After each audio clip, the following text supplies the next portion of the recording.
Bonjour, je suis ravie de vous accueillir cet après-midi pour cette session très spéciale où notre parrain, Sir Roger Penrose, nous fait l'honneur de sa présence pour une conversation avec des lycéens français.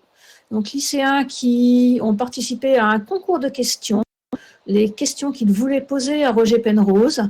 Et nous avons sélectionné, parmi toutes les questions posées, nous avons sélectionné 9 questions. Donc les lycéens sont présents aujourd'hui. Vous voyez certains regroupés dans leur classe et quelques-uns connectés de manière isolée, mais tous vont pouvoir poser leurs questions à Roger Penrose, que nous remercions énormément pour sa contribution à cette session spéciale. Donc l'entretien va être dirigé par Martin Handler, vice-président d'Animat, voilà, qui va donc relayer les questions et mener les débats entre les lycéens et Sir Roger Penrose. Merci Martin, c'est à toi. Merci Emmanuel. Thank you, Emmanuel. Thank you to the organizer. It is a tremendous privilege for us to welcome Sir Roger Penrose, mathematician and physicist. And we are going to have a session of questions by high school students in pretty much everywhere in France, and they will ask their questions to Roger Penrose, and he will answer to them, and we will have this conversation for quite a while. So I think we should start maybe with the first question, but apparently there are some students who are not quite there in Lycée Paul Moreau, because the first question is from Lycée Paul Moreau, and they are about to arrive. I should point out maybe that Lycée Paul Moreau is a lycée on the island of Réunion, so this is really, really far away in the Indian Ocean.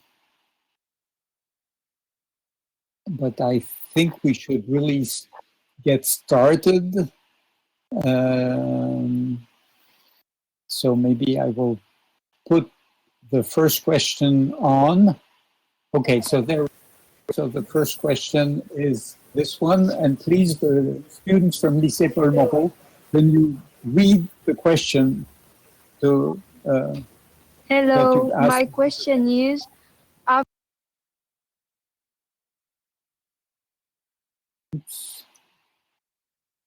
Hello, the sound has disappeared. If no, what are the other? Can you start again? Can you say it again, please? Can you start again, because it's been cut? Have you always dreamed of being a mathematician? If no, what are the other careers that you were considering? I was not originally supposed to be a mathematician. I had two brothers. My older brother was obviously going to be a physicist. My younger brother was going to be a chess player, which he won the British Chess Championship 10 times, which was a record, eventually, not at that time. I was supposed to be the one. Both my parents were medically trained, so they considered that I was going to be the one who would be a doctor. So in fact, I thought the same. I was going to be a doctor. Now, when I was about 14, I think it was, no, sorry, it would be about 16, that's right, when I still believed I was going to be a doctor. And each one of us had to go and see the headmaster and to choose which subjects we were going to learn in our last 2 years at school. You are now muted. And I looked at the list and I said, I'd like to do biology, chemistry, and mathematics. And the headmaster said, no, that's not possible. If you want to do biology, you can't do mathematics. If you want to do mathematics, you can't do biology. So I didn't want to lose the mathematics. At that time, I had more or less fallen in love with mathematics. So my medical career went down the tubes. So when I got home, my parents were furious because there was my medical career had disappeared. They thought I was under the influence of of my friends, and one of them wanted to be a nuclear scientist. And in those days, that led to atomic bombs, which was considered to be very bad by my parents. So your answer to your question is no, I was going to be a doctor. But I did love mathematics even when that decision was made. So that's why I didn't go down the route to do mathematics, to do physics, chemistry, and biology, which would have been the alternative. So you did your your A levels in mathematics and physics. Mathematics, physics, and chemistry, yes. Well, you do rules in those, there weren't even A levels in those days. You have to think of this as the distant past. But yes, it was more A levels, that's right. So the equivalent of the A levels. Okay, so these kids have sort of similar decisions to make. Well, thank you. That was a very, very nice answer. So maybe I'll go to the next question, which is from Lycée Polyvalent Les Lombards à Troyes. So please.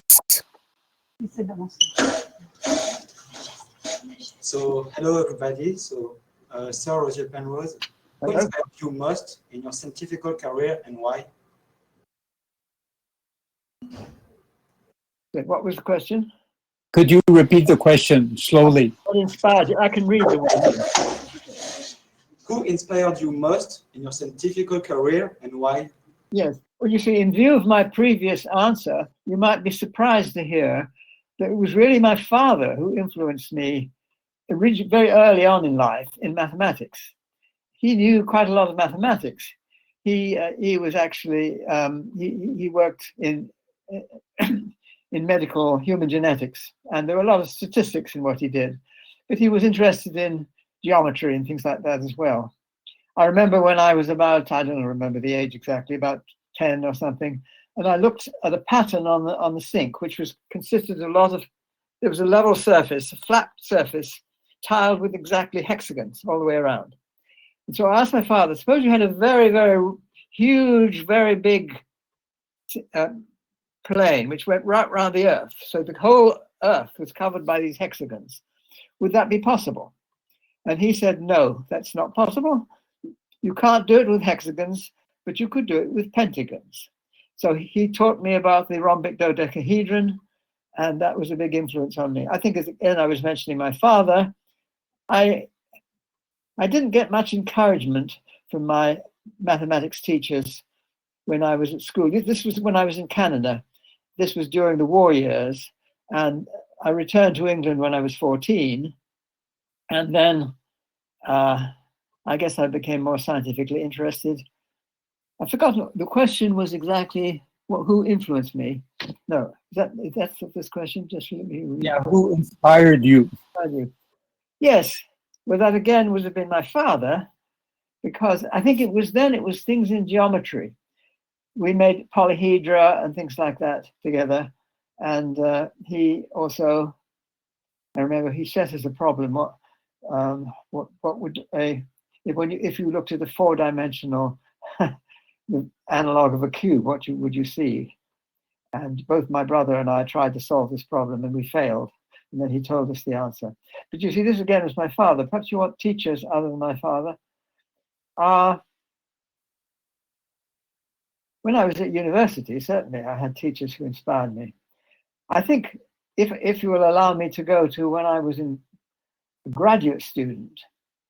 When I was a graduate student, I was doing pure mathematics. I was working in algebraic geometry. But I went to 3 courses which were not on my subject at all. One was a course by Hermann Bondi on general relativity. And it was a wonderful course. He had a very wonderful way of explaining things which made everything clear. Another course was a course on mathematical logic. And there I was very puzzled by things like Gödel's theorem and how there could be things that you might not be able to prove and such a thing. And I learned from this course, I learned both about Turing machines, I learned the basics of computation, and I learned Gödel's theorem, and I learned that it was not something that you couldn't see was true. You could see that it was true either by the fact that it could be proved using the rules, or by the fact that the rules were inconsistent, and then it was still true. I mean, it was amazing. to learn Gödel's Gödel somehow seemed to transcend the computation which I learned about. So that was very influential. The third course was one given by the great physicist Paul Dirac. And that was a really good course. And I remember in his first lecture, he described the superposition principle. And he said, an atom could be here, or it could be here, or it could be here and here at the same time in quantum mechanics. And then he took up a piece of chalk and he said, well, this piece of chalk could be here and here at the same time. He sort of broke it in two. Now here is a funny kind of inspiration, because my mind was wandering. I was looking out of the window and he gave some explanation, which presumably an explanation which was intended to calm you down and not to worry about this problem. But that, since I missed his explanation, it puzzled me ever since. And it had a great influence on me because I realized that there had to be something missing in our current picture of quantum mechanics. So that's a curious way of being inspired, but I have to say that was an instance of that. Okay, for the inspiring answer, thank you. I think we will go to the next question now, which is again the Lycée Paul Moreau in Île de la Réunion. So please,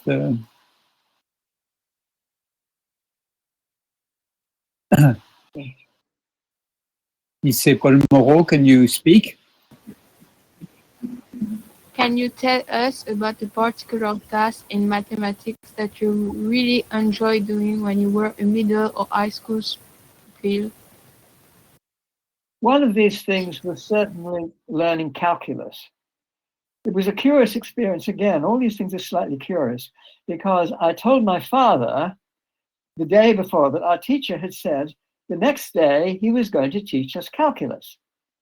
And I told my father this, and then, I don't know, a fit of desperation came over his face, and he took me into a corner and just explained to me calculus. He wanted to be somebody who explained something that was so important to him, and somehow this enhanced the thrill which I got when I did learn from the teacher. But I think I got a very good explanation by my father as well. I did have a very good teacher at that time who explained about various things like this in calculus, and I did find this absolutely amazing. I'll just make one brief explanation. Calculus is not an expression that we use so much in France. Calculus is derivatives and integrals, basically. So yes. This is what you learn in French, I believe. Isn't that right? Yes, I've forgotten. Yes. Sure, no problem. Derivatives and integrals, that's right. Which were invented in the rival school, not at Oxford, but Cambridge, right? Yes, well, Isaac Newton, although he was he was at his house in the country, because there was a pandemic. there was the plague going on, and so he was getting out of Cambridge, and he wrote his Principia, I believe, largely when he was out in the country trying to avoid the plague, if I have my dates correct. But that was certainly an important factor. Yes. Uh-huh. Okay, well, thank you. Now to the next one from Saint-Martin-d'Air, Lycée Pablo Neruda, a great poet. Hello. Hello. I'm really honored to be with you today. Firstly, I'd like to say that I'm really impressed by all your work you've done, especially in physics with your work on black holes and general relativity. Yeah, I'm really impressed. I love your works. So a lot of physicists consider you as one of the brightest minds of the 20th century and this century also.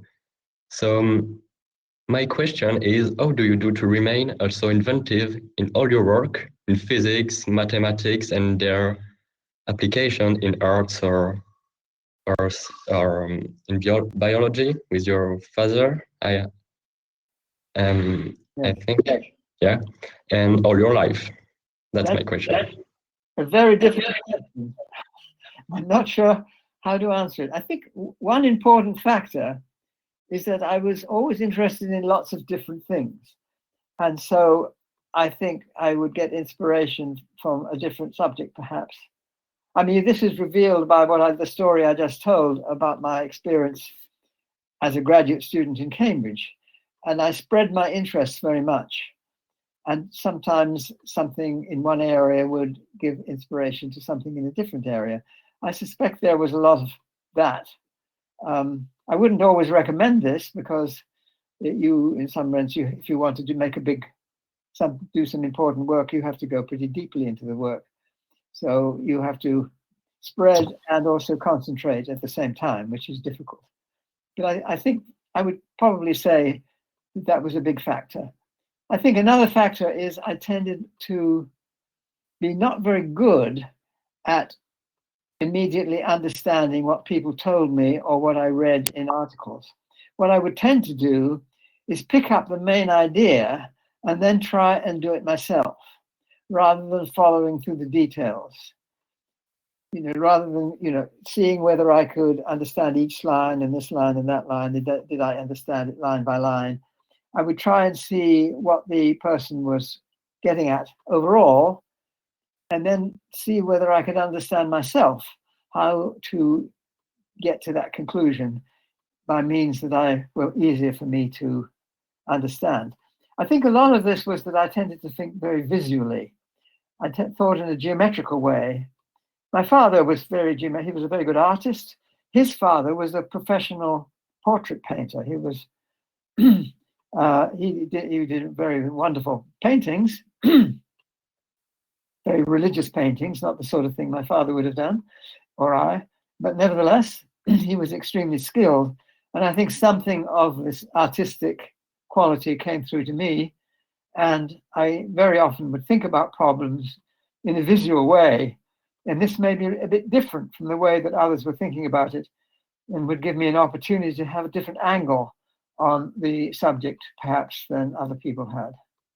I don't know if that's a good answer to your question, but that's perhaps the best I can give. Well, I would say certainly that even if you don't do research, the students here should understand that when to learn something, you have to understand it on your own.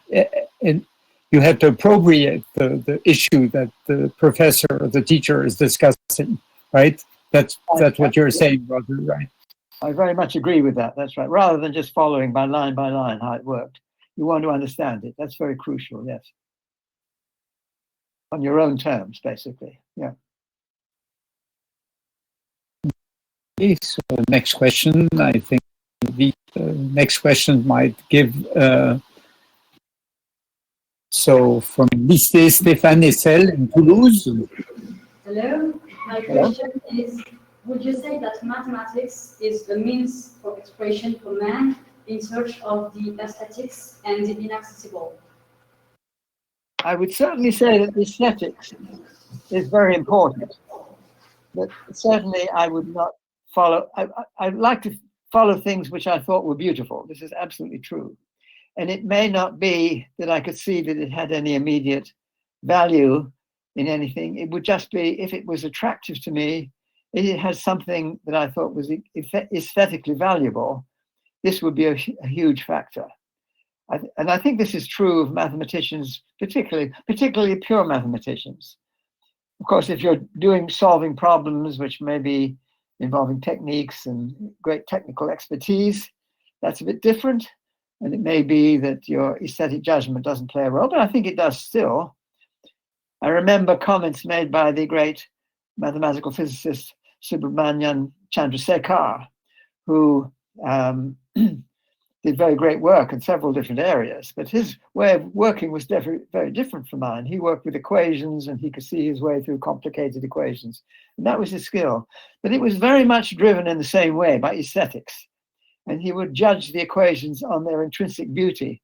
And this was very much a thing which, in a very different way from myself, because my attraction to things is largely geometrical, although something with equations too, I have to say, that's as well the case, but not to the extent that in his case, he could see his way through complicated calculations and see the beauty in them and follow that. And this was a big feature in his work as well. Thank you. So, but the aesthetics that you're speaking about, is it the aesthetics of a theory or the aesthetic of what artists would call aesthetics? I think both. You see, a lot of my work has been in general relativity, and this I regard as a very beautiful theory, the way everything fits together. And I think the attractiveness of the theory is certainly something which appealed to me very much. There is a lot in quantum mechanics, which is also very appealing, and I find that the case too. But the trouble with quantum mechanics is it has a huge internal inconsistency, which I should say is the problem of measurement. You have you follow the Schrödinger equation, which is a very beautiful equation, and then this tells you how the quantum state evolves. But then you do what's called making a measurement, and you do something completely different. And I could never understand that. It seemed to me that that was not beautiful. It meant to me that there's something seriously missing in the theory. So there are parts to the theory which are beautiful, but when you fit them all together, there is something missing in the theory. I never felt that with general relativity, so I spent a lot of my time concentrating on that theory, and also writing things in a way which I found attractive. You see, general relativity, it's very, very complicated with lots of tensor calculations. And when I was a graduate student, I went to lectures. I remember going to a lecture on differential geometry by William Hodge, who was actually initially my supervisor.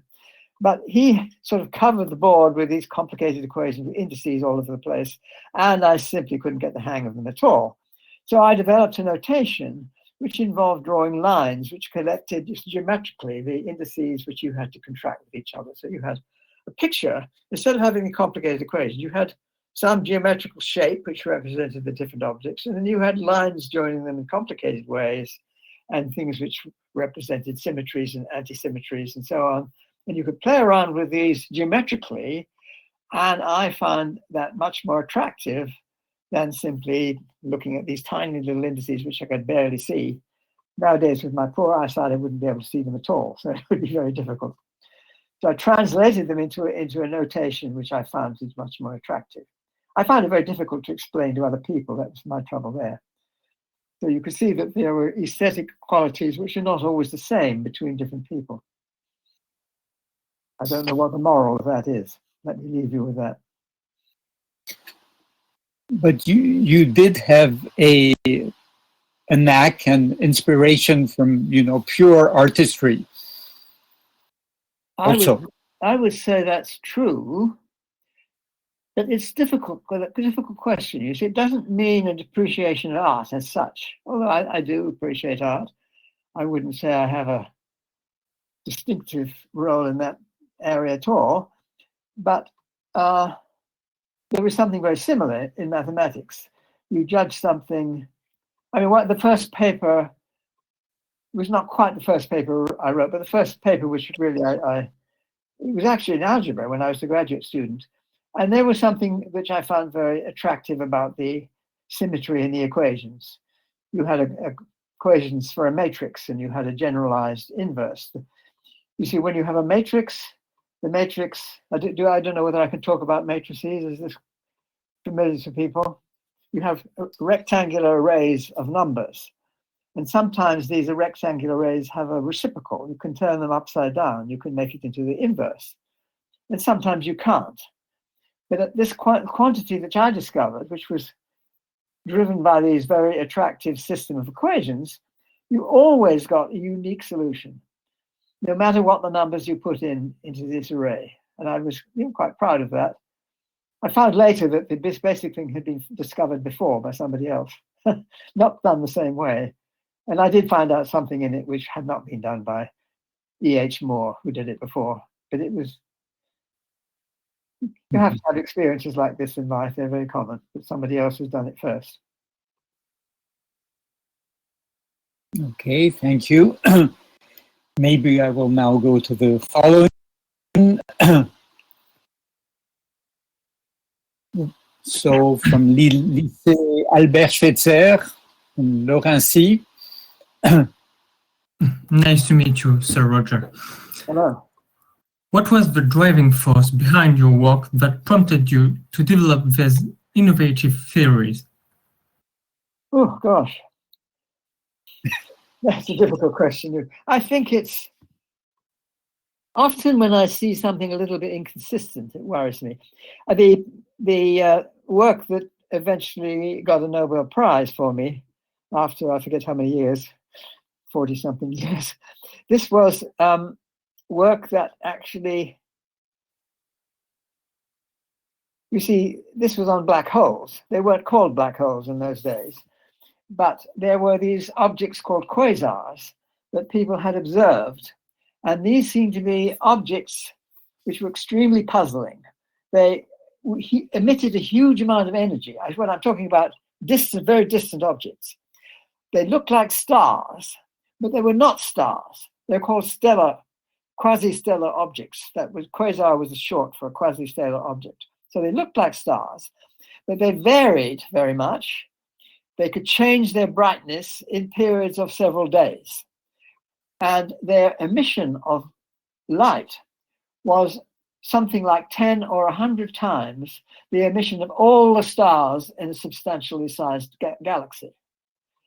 So they're enormously energetic, and yet they had to be small, because if they varied this much, you have to imagine that how did the signals getting across, if they're going to vary, that has to be, the size of them had to be small compared with the time that light would get across. You see, the time would have to get across from one side to the other in the time that variation took place, which meant they had to be quite small, no bigger than the solar system.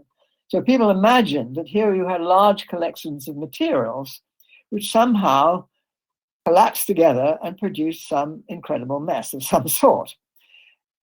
This was a great puzzle to people, partly because there was a work done by some Russians, Lifshitz and Kalatnikov, which seemed to prove that in the general case, when you had collapsing material, they would just swish around and come shooting out again, that you wouldn't get what we now call a black hole. There happened to be a mistake in their work, which they didn't know at the time. And I looked through their work and I didn't see the mistake, but I thought that I wasn't terribly convinced by the methods that were being used. The question was, when you have collapsing, maybe a whole collection of stars or a lot of material collapsing together under their gravity, what happens to them? And can they come swishing around and come out again, or they get trapped? And I, after sort of walking in the woods and thinking about this and imagining myself being in the middle of this collapse and having certain ideas about how light rays behaved when they passed material, and then the light rays had to focus, and I had arguments about regions of space and time put together. Space-time, that's where you have this four-dimensional combination of space and time, which general relativity depends upon. And it's not just four dimensions, it's also curved in this complicated way. And I had some ideas about techniques that you could use, which people had not been working with, and how you could show that if enough material got concentrated in a small region, then there was no way you could stop it. And if the energy never went negative, and this causes a lot of problem if you have negative energy, if the energy never went negative, that's really the energy flux across a light ray. So the light ray, how much energy does it go through? And if that energy never becomes negative, then you can show that this leads you to a contradiction, that your space-time cannot be continued. It has to run into some problem, which presumably means what we call singularities. That is where the curvature gets bigger and bigger and bigger. The curvature of space-time, the warpedness of space-time, if you like, becomes so curved that it stops. Its curvature becomes virtually infinite. And you led into the role of where quantum mechanics might start to affect the structure of space-time. So this led me along a route which I followed for very many years. I may be diverging from the question originally. I mean, there was certainly a driving force in this case, which was to understand this huge puzzle of these singularities. And I gave a lecture in King's College London. Then Dennis Sharma, who was a friend of mine in Cambridge, this is when my job was in London at the time. I worked at Birkbeck College in London. And Dennis Sharma heard about this, and he asked me to give a repeat talk in Cambridge, which I did. And although the movie shows me giving a lecture in London where Stephen Hawking was there and being inspired by this talk, Stephen Hawking was not there, but he was there in the Cambridge lecture, which I gave. And then I gave talks. I gave a private talk to Stephen Hawking and George Ellis, I believe, to describe the sorts of techniques that I was using. And then Stephen developed these into talking about the Big Bang. You see, the Big Bang is the opposite problem.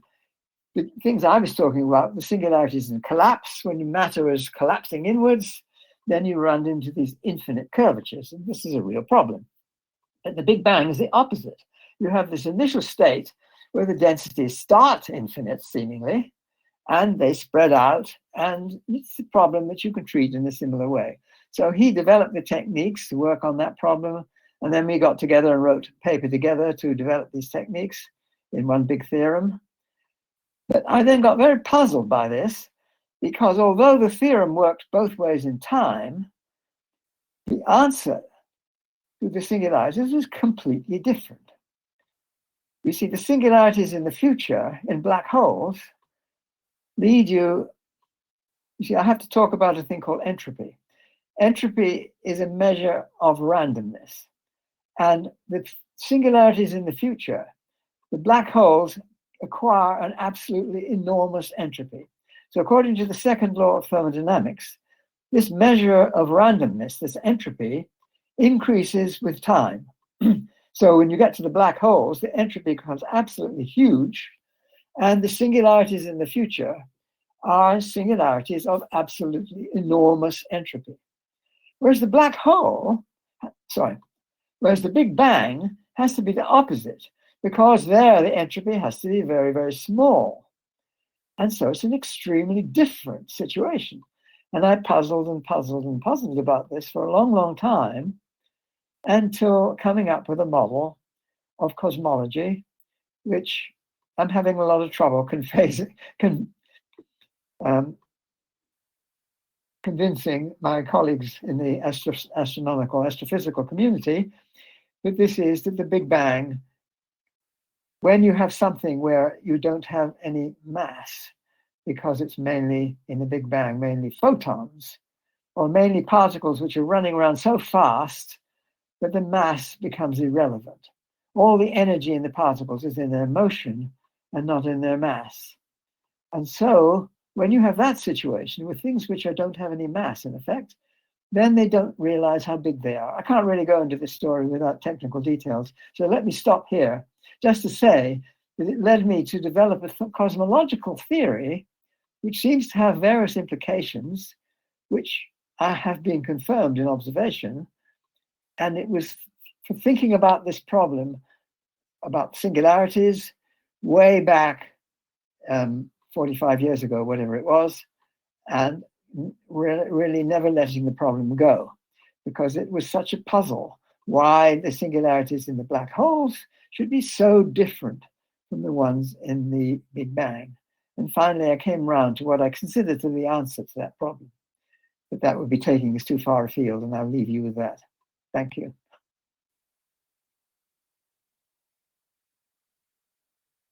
I hope I'm answering the questions. Thank you. So I go to the next question. Probably we will come back somewhat with this.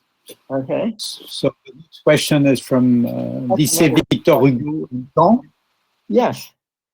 Well, this came about because I used to have, when I was in London, I used to do war. I've actually lived in Stanmore quite a way. I had to take a train, but there was a lot of war. Perhaps, Sir Roger, maybe I could interrupt you. Could you describe sort of the general idea, because I'm not sure all the students understand this sort of the so-called machine that you imagined?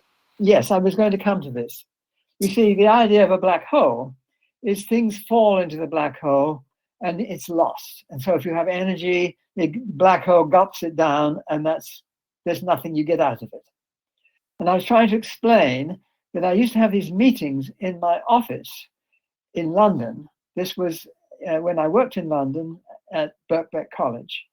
And I had to come in, I had a lot of walking to do. And when I was walking, I had to think of some problem that I would bring up in these meetings. Every Friday, I used to have the meetings.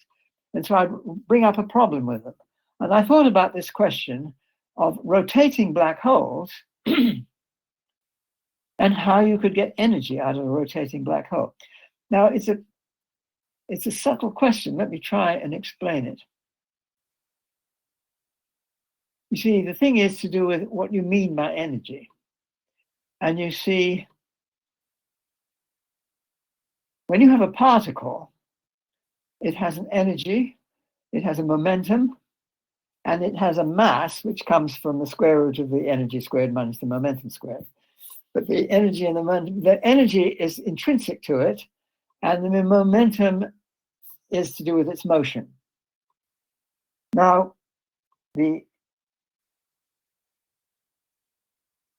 you have you see, when you have particles moving around all over the place, in general relativity, it's difficult to play with the idea of energy. Energy is a difficult concept, which you can't normally talk about. I mean, I don't want to go into its complicated story. You can talk about energy in general relativity, but it's quite subtle and complicated. However, if you have a situation which is what's called stationary, then you can talk about energy. Now, stationary means it's not changing with time. And that technically means you have a vector. You say a vector is something which points. It's something which has a magnitude and a direction. Now, in space-time, you can have a vector which has a magnitude and a direction. But this could be how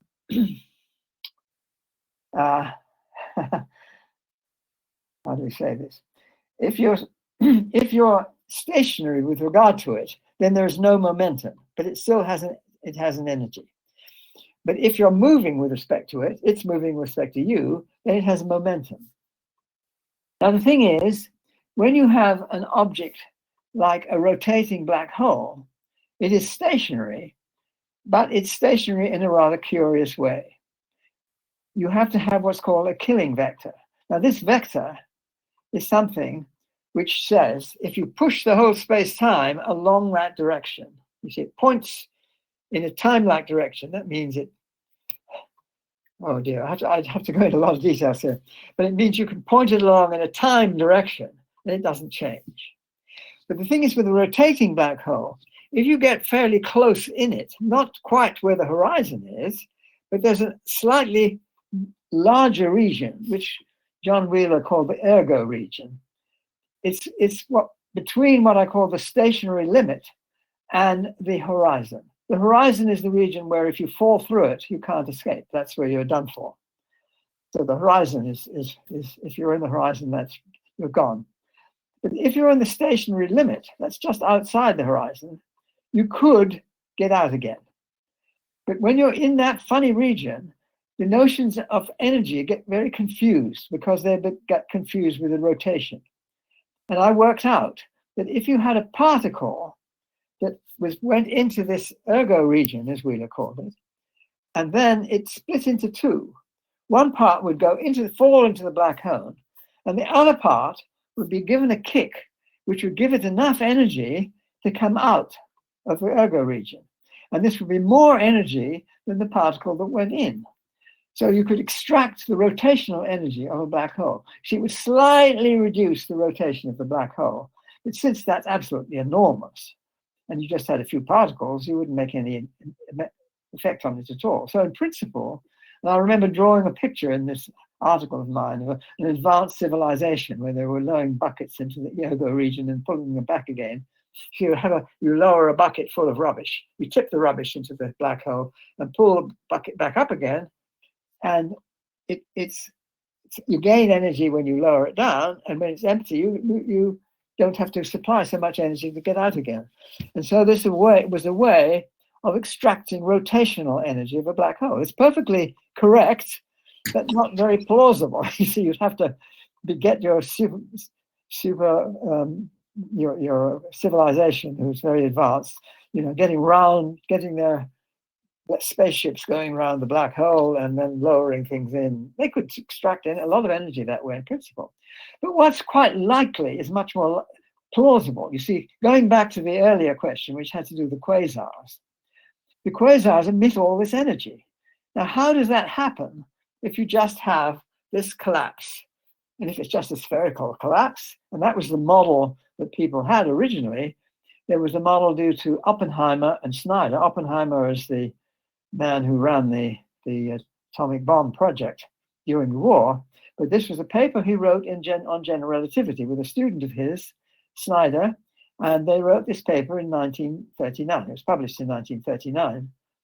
And they explained a spherically symmetrical collapse. But there's no way of getting energy out of that. But that was the model for a collapse to what you call a black hole.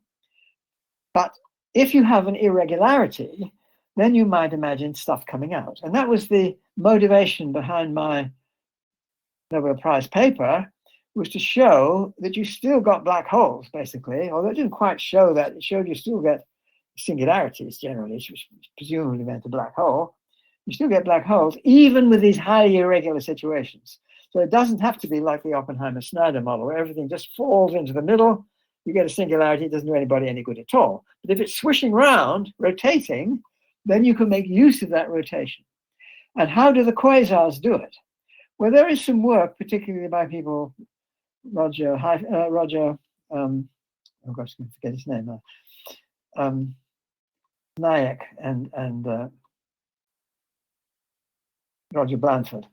And they worked out a model with magnetic fields. And these magnetic fields get twisted around by the rotation of the black hole.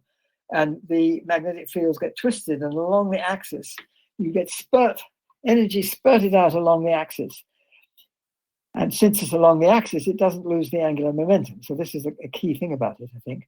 And this is, I think, the major theory people have about the quasars. How do the quasars manage to spew out all this energy from a black hole?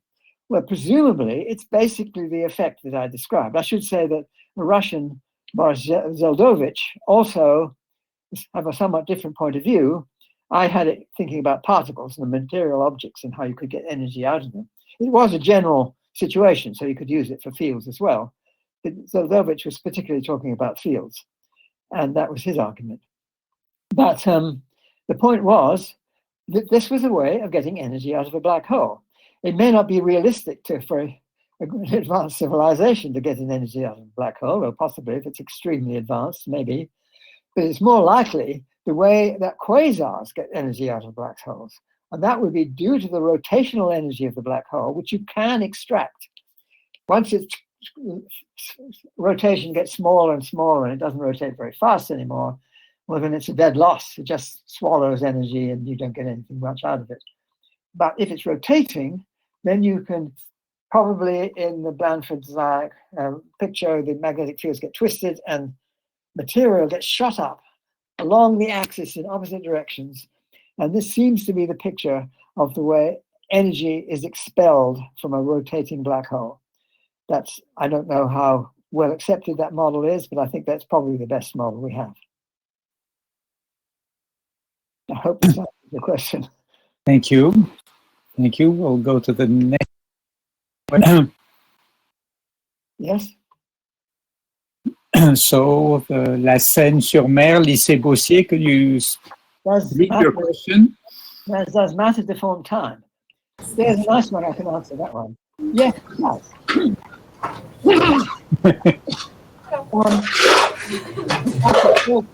Hello. Hello, can you hear me? What? What? Oh, hello. Hello. Firstly, thank you to be here answering our questions. You hear me? Yes, does matter deform time? That's the question. Okay. I have a question, maybe complicated to answer here, but okay. I was wondering if matter deforms or distorts time. Yes, so it certainly slows it down. This is one of the very early tests that Einstein predicted from his theory, that if you had a massive star, that this would affect the frequencies of atoms. As the energy crawls out from the gravitational field of the star, it loses energy and therefore it loses frequency. I mean, it's a very simple derivation, which, I mean, in a sense, simple in the sense it does not depend on the details of Einstein's theory. It really depends on the principles both of quantum mechanics on the one hand and of gravitation on the other. So what gravitation does is just primarily the energy it takes to pull something up from a gravitational field. So if you pull it up, you have to use energy to get at the top. And Bondi in his lectures gave a nice example with I think it was a sort of wheel of buckets that went around two pulleys, and the wheel had buckets in them. And the buckets had a little atom in it, and the atom was radioactive. And when it got to the bottom, it would emit radiation, and then it was lighter so that the buckets went round, you see. So you would have, if the energy didn't get lost as it got to the top, you would have perpetual motion. So there was a general feature that you have to lose energy as the frequency goes up. And suppose you have something emitting a photon down on the lower level. It emits the photon. As it gets higher, the photon loses energy, it loses frequency. And that's basically due to Max Planck's famous formula, E equals h nu. That tells you energy and frequency are equivalent. So it loses frequency, and that really means it loses energy. So that matter, when you said, does it deform time? Yes, it slows it down. So that when you're on the ground, time goes just slightly more slowly than when you're higher up. And there was an experiment, was that Pound and Rebka, I think it was, where they did a very delicate experiment with a tower and then measured this effect. It is now measured, that tower I think was several hundred feet, I can't remember how high it was, but now you could raise something about from here to here, about 1 centimeter or 2. And you can measure this deformation of time in the sense of the slowing down of time by this slight amount of the effect of gravity on the photon. It's also crucial in things like GPS. The way that we now have when you drive your car and you want to know where you are, and your screen tells you where you are. That is because of the signals which from satellites, and it only gets you the right answer because they have to take into consideration the slowing down of time in the gravitational field. So yes, indeed, time is directly deformed in the sense of being slowed down by a gravitational field. And it's not just part of the theory, it's a well established part of the theory, observationally tested, and even for very slight movements from here to here, and I can't do it with my fingers, but if you had the right kind of atomic or nuclear detector, you could measure the difference in the time. So yes, the answer is yes. A complicated yes, maybe, but good question, yes. So I think the last question, again from Lycée Bossier in La Seine-sur-Mer, they will read it out, but I think they are thinking about how you're going to get your next Nobel Prize. But please let the kids read out the question first, please. Yes. Hello. So my question is, why can't we unify general relativity and quantum mechanics? There's good reasons for this. You see, it goes back to something I was saying earlier. My view is very different from many people's views. And there are many people who say, I think correctly, that when you look at very, very strong curvatures, as in a black hole, that the space-time gets extremely curved. That means the radius of curvature, if you imagine making a little circle, that radius, if the curvature is very big, that means the radius is very tiny. And when the radius gets down to some ridiculously tiny, you have to think of it as so small that the radius would be 10 to the minus 44, 10 to the minus 43 that's the time measure, 10 to the minus 33 centimeters. Take 10 to the minus 33 centimeters. 1 over 10, 33 zeros, centimeters. That scale is where you expect to see quantum mechanics and gravity come together. So it's quite possible that these singularities in black holes will need quantum gravity to answer the question. Now, it's very, very far from the kinds of theory that we have now. There are many ideas people have, and many of them, there's string theory, which has a lot of supporters. To me, it's not the right answer. It depends on introducing all sorts of extra dimensions, which to me introduce great problems. There are other models called loop variables. There are many other suggestions about models. But to me, they're not answering the big question. What is the big question? The big question is we have two examples of singularities. One is the singularities in black holes, which we can't really see. You'd have to fall into a black hole and it wouldn't be much good because you wouldn't survive seeing them.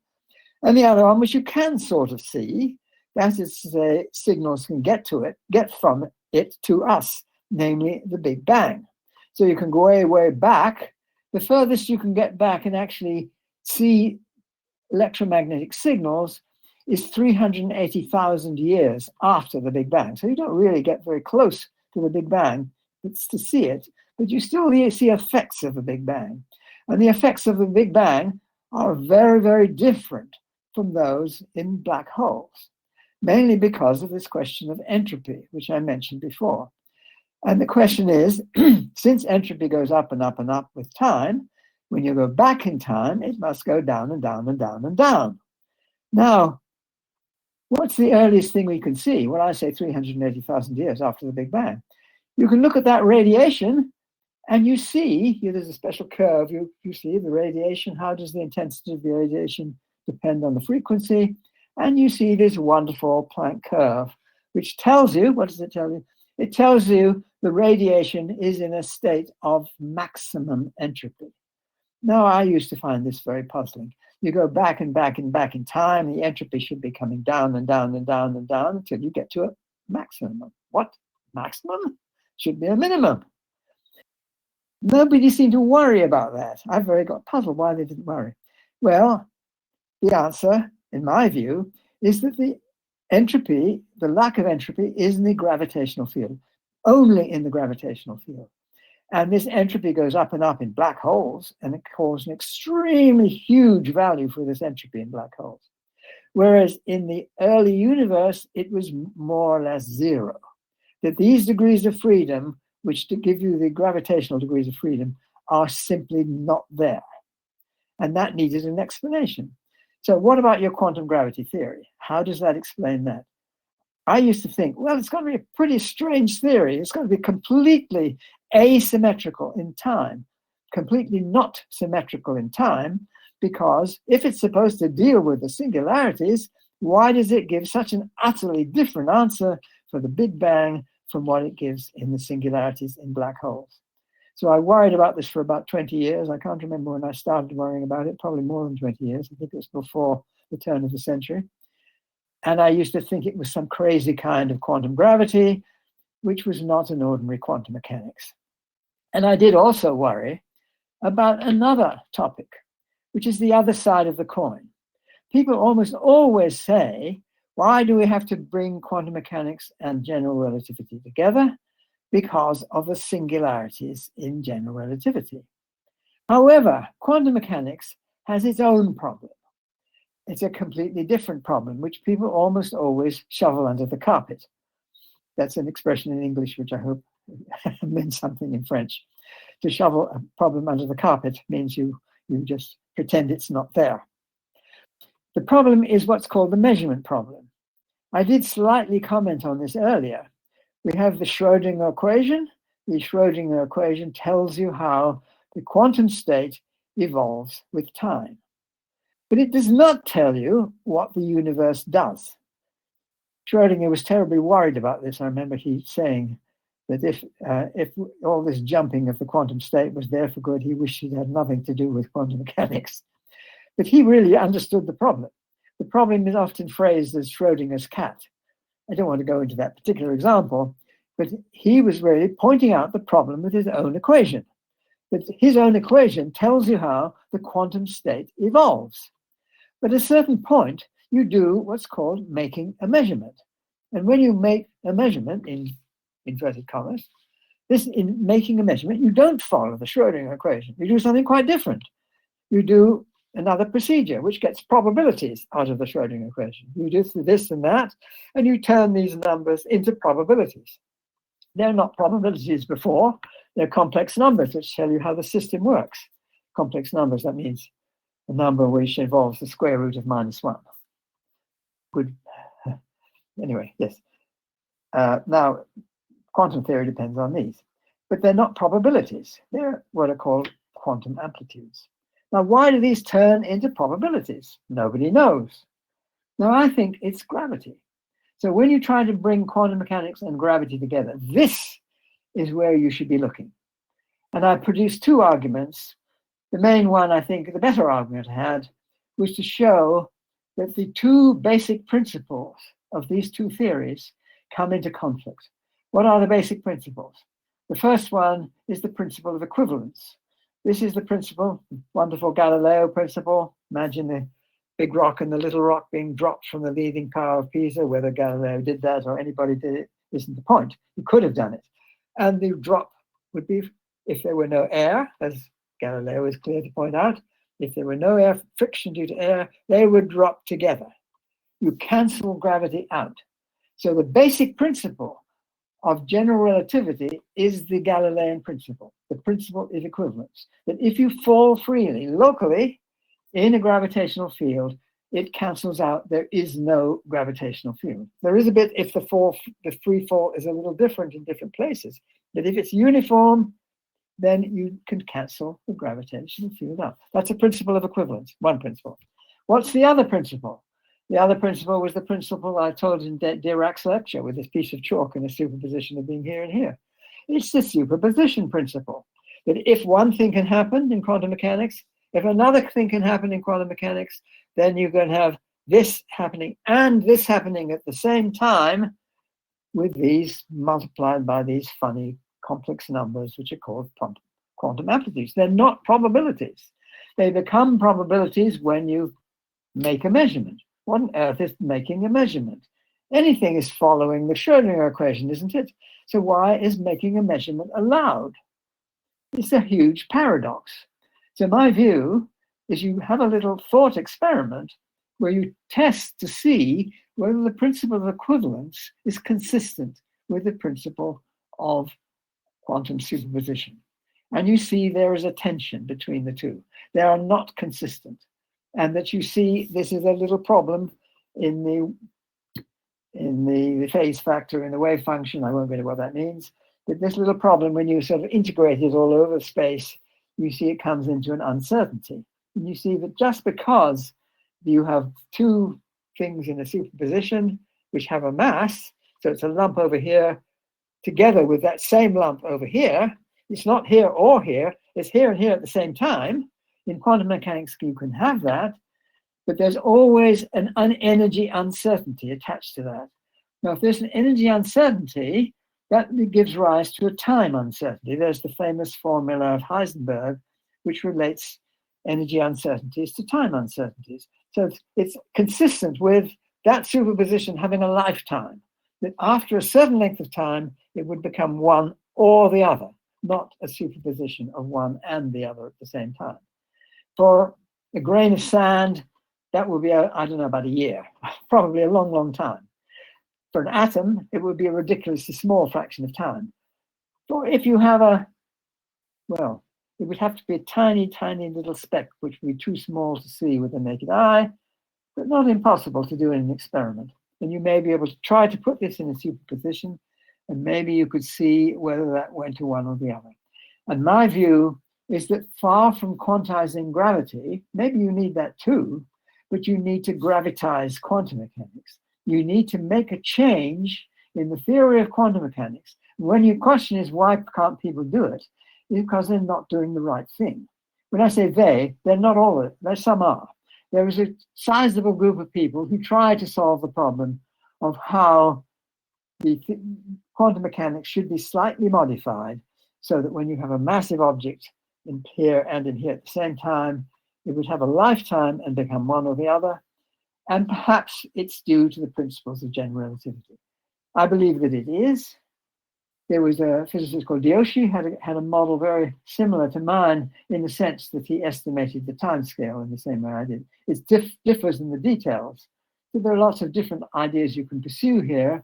And my view is that's the way to go. And the answer to your question is that people are largely going in the wrong direction. They're trying to quantize gravity, fit gravitational theory into quantum mechanics, whereas quantum mechanics already has its problem with the measurement problem, and it's much more fruitful in my point of view to try and see how gravity should solve the problem of quantum mechanics. And that's more, not only more within the possibilities of what theory might produce, we still don't know, but it's certainly much closer to things you could do experimentally. The other is way, way, way outside of any kind of experiment. When you talk to string theorists, say, could you do an experiment? No, you'd have to have an accelerator the size of the solar system or something, I don't know. But it's just not practical. Whereas experiments of this sort are sort of marginally, just at the sort of point where experiments could be done now. In fact, Dirk Bouwmeester, who's a Dutchman who has been trying to look at an experiment of this kind, he's been trying to do this for many years now. He may be getting quite close, I don't know. He's still running into certain difficulties, but I hope that experiments of this nature before too long, probably before the theory, I would guess, that these experiments will show that you cannot preserve a quantum superposition when the mass displacement is too big. With, roughly speaking, the energy it would cost to move one of the elements of the other in the, see, if you imagine a grain of sand, you see, and you try to imagine that grain of sand, another one on top of it, and you pull the two apart, and you see how much would it cost in energy, just gravitational energy, very, very small. For a grain of sand, it would be ridiculously small. But how much energy would it cost moving it from coincidence to be, say, a centimeter apart, or a millimeter apart, say? Now, that might be something you could do experimentally. The lifetime would probably be very small, but nevertheless, it's probably something like that, maybe with smaller masses, as Bouwmeester is looking at. He's looking at much smaller masses than that, whether you could test to see whether there is this influence of gravity on quantum mechanics. So we're looking the other way. What is the influence of gravitation on quantum mechanics rather than how to quantize gravity? And I think that it may not be too long before observations will see some effect of the sort. How long it will be before theory, I don't know. But at least I think we need to have more people thinking about the theory at the moment. And some of the puzzles, I think there are already quite some strange features that this theory must have. One of the things I was doing during lockdown, you see, I was writing some notes which I sent to my colleagues and during lockdown, and I found some things which I hadn't realized before. And then I got the Nobel Prize, and it sort of got into my writing and that stopped me writing. So I had to get back to it and try to put these other ideas, which I hope will maybe point some direction, which will help people to look for what the right theory is. That's all I can say at the moment. But it's a really important question. I do agree it's an important question, and I certainly feel that it's largely being looked at in the wrong way. Thanks for the question. Thank you. There were a few questions which were asked by the audience during the talk. May I transmit these questions? Will you have another few minutes, or? Yeah, as long as it's a few minutes, I have another appointment, but it's fine now. Yes. Okay, so the first question was about the influence of Escher kind of drawings on you, yes, on your work. And he certainly did influence me in a curious way. I remember going to an exhibition in the Netherlands when I was in my second year as a graduate student in Cambridge. And I saw, that's the first time I encountered Escher's work. And I thought they were most extraordinary and impressive, and they had a big effect on me. I then went away trying to do something a little different, which was impossible, not quite what I'd seen. And so I came up with this thing called a tribar, which is 3 rods. Right? I made originally bridges and rivers and things like that. And I simplified this tribar. I didn't know about the work of Oscar Reuterswärd, who'd done similar things previously. But my father got very excited and produced impossible staircases and things. And we sent Escher these things, and then he developed them into 2 of his prints. Waterfall was for the triangle, and the ascending and descending for the staircase, which my father had developed from my picture. But what the influence back on me there was, I think I was once giving some people interviewing me. It was to do with Escher, I think, as far as I remember. Yeah, it had something to do with mathematics and Escher. And they said, what does this, we're talking about this tribar, this impossible triangle, which has the 3 rods at right angles to each other. And I said, well, that illustrates a mathematical notion called cohomology. And they said, oh, what's cohomology? And I said, I can't explain that. This is a popular program. There's no way I could explain cohomology, sorry. Then I went home and I thought about it. And then I thought, oh, this impossible triangle is an example of cohomology. Oh my gosh, it does actually illustrate. See, locally, you could imagine drawing a picture of each corner, and then you have where the corners come together. You have a rule about how to glue them together, and a rule here and a rule here. And you've got these different rules, and you can play around with them.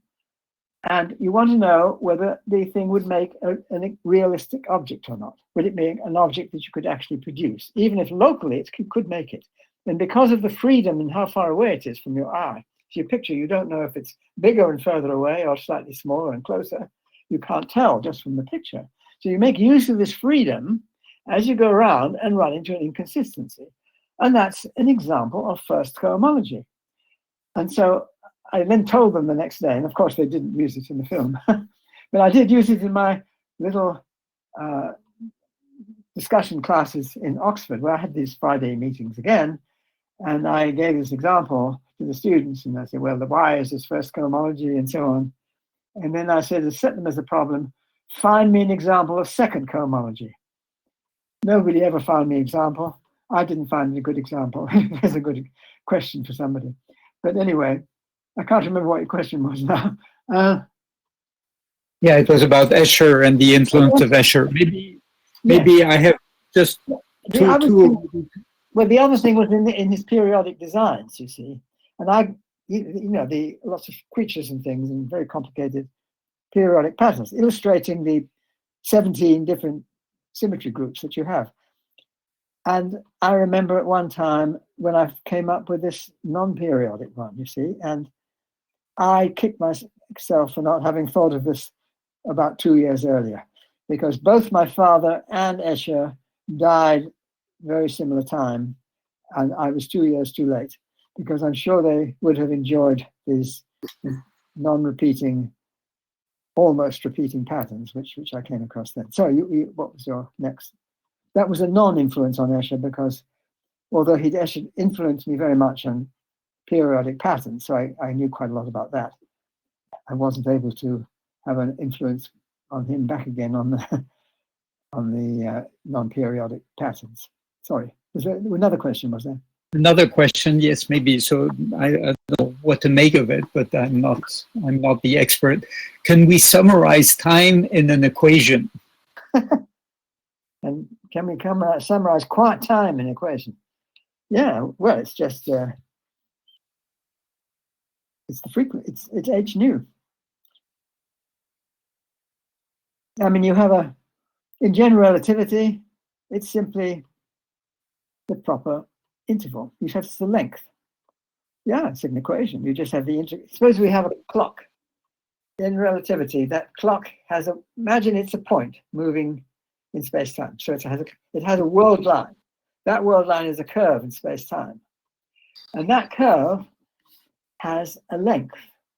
In the ordinary geometry, you would imagine if it's, say, I have a curve lying on a curved surface there, it would have an intrinsic length. This, how long is that piece of string lying on? But if this is in space-time, And that's a time-like line. So at every moment of that curve, its vector is pointing into a time direction. So it's a time-like curve.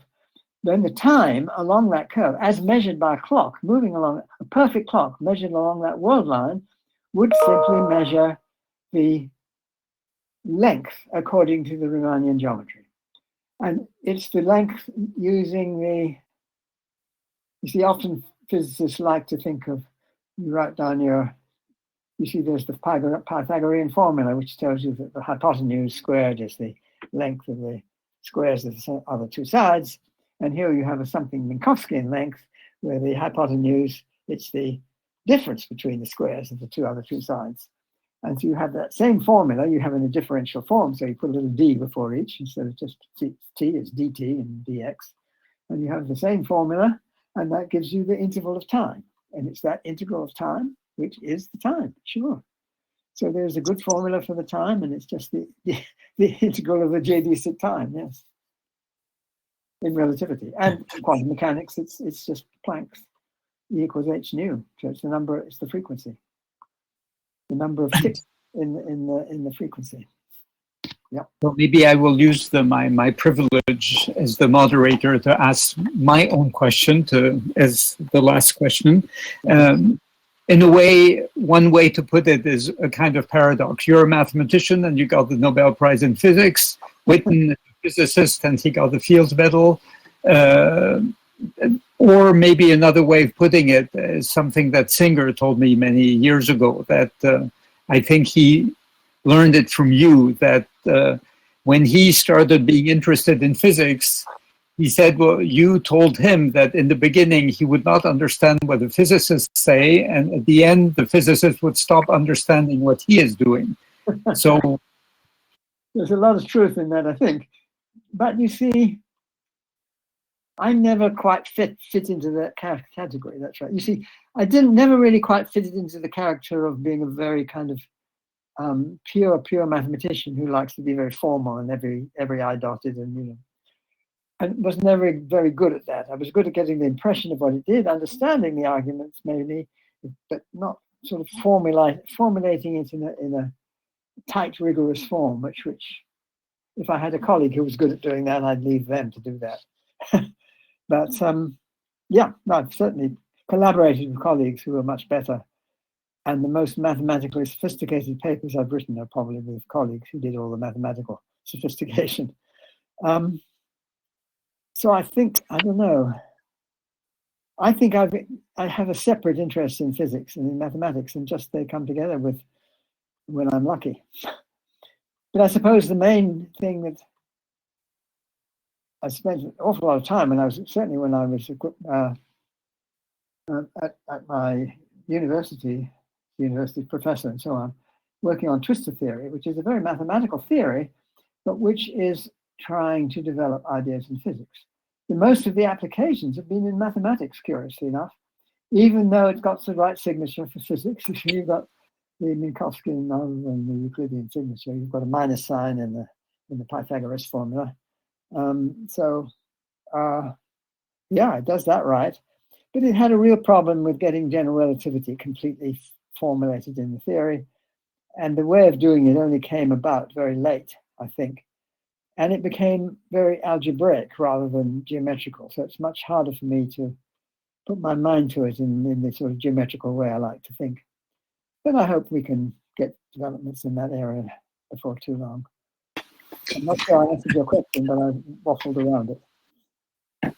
Well, I really thank you very much for this for your very enthusiastic responses. I'm not sure that everybody understood everything that you said. It's very hard, but I hope that the students got out of it the idea that one can be enthusiastic about science, that one can be enthusiastic about asking questions and trying to answer them. And so we really, in the name of all of the organizers and the students, we really thank you very much for the time that you have given to us. Thank you. My pleasure. Thank you. Thank everybody.